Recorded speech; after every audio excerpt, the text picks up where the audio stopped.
2025 সালে টালমাটাল রাজনৈতিক পরিস্থিতি পার করেছে বিশ্বের বিভিন্ন দেশ। কিছু দেশে হয়েছে সরকারের পতন, আবার কিছু দেশে গঠিত হয়েছে নতুন সরকার।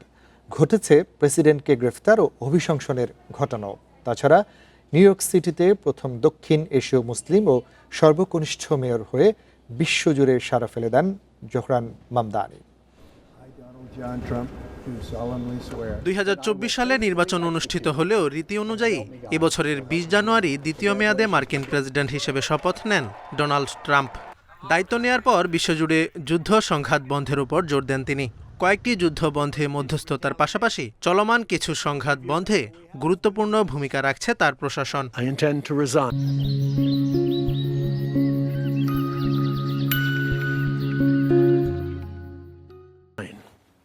এর আগে রাজনৈতিক সংকটের মধ্যে 6 জানুয়ারি পদত্যাগের ঘোষণা দেন কানাডার প্রধানমন্ত্রী জাস্টিন ট্রুডো। 9 মার্চ কানাডার ক্ষমতাসীন লিবারেল পার্টি ট্রুডোর পরিবর্তে মার্ক কার্নিকে দলের নেতা নির্বাচিত করেন। এপ্রিলে অনুষ্ঠিত জাতীয় নির্বাচনে কানাডার প্রধানমন্ত্রী হন কার্নি। এদিকে সামরিক আইন জারির জেরে 15 জানুয়ারি গ্রেপ্তার হন দক্ষিণ কোরিয়ার সে সময়ের প্রেসিডেন্ট ইউন সুক ইউল। 4 এপ্রিল একই অভিযোগে অভিশংসিত হন তিনি। পরে 3 জুন অনুষ্ঠিত জাতীয় নির্বাচনে প্রেসিডেন্ট পদে জয়লাভ করেন বিরোধী দল ডেমোক্র্যাট পার্টির নেতা লি জে মিয়ং। সেপ্টেম্বরে নেপালের প্রথম নারী প্রধানমন্ত্রী হিসেবে নিয়োগ পান সুশীলা কার্কি। এর আগে দুর্নীতি, বেকারত্ব ও অব্যবস্থাপনার বিরুদ্ধে তরুণ তরুণীদের তীব্র বিক্ষোভে পদত্যাগে বাধ্য হন কেপি শর্মা ওলি। নেপালের ইতিহাসে অন্যতম ভয়াবহ ওই বিক্ষোভে অন্তত 72 জন নিহত হন। অর্থনৈতিক ক্ষতি হয় জিডিপির প্রায় অর্ধেক সমপরিমাণ।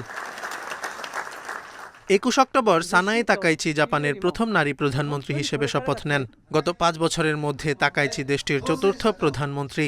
জাপানের আয়রন লেডি হিসেবে পরিচিত তিনি।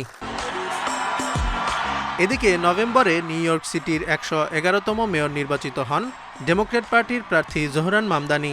শহরটির ইতিহাসে তিনিই প্রথম দক্ষিণ এশীয় ভারতীয় বংশোদ্ভূত মুসলিম ও সর্বকনিষ্ঠ মেয়র। নিউ ইয়র্ককে সাশ্রয়ী শহর বানানো তার অন্যতম লক্ষ্য। এক্ষেত্রে বিনামূল্যে বাস পরিষেবা, বাসা ভাড়া নিয়ন্ত্রণ ও নিত্যপণ্যের দাম কমানো উল্লেখযোগ্য। Jobayer Hossain, independent news.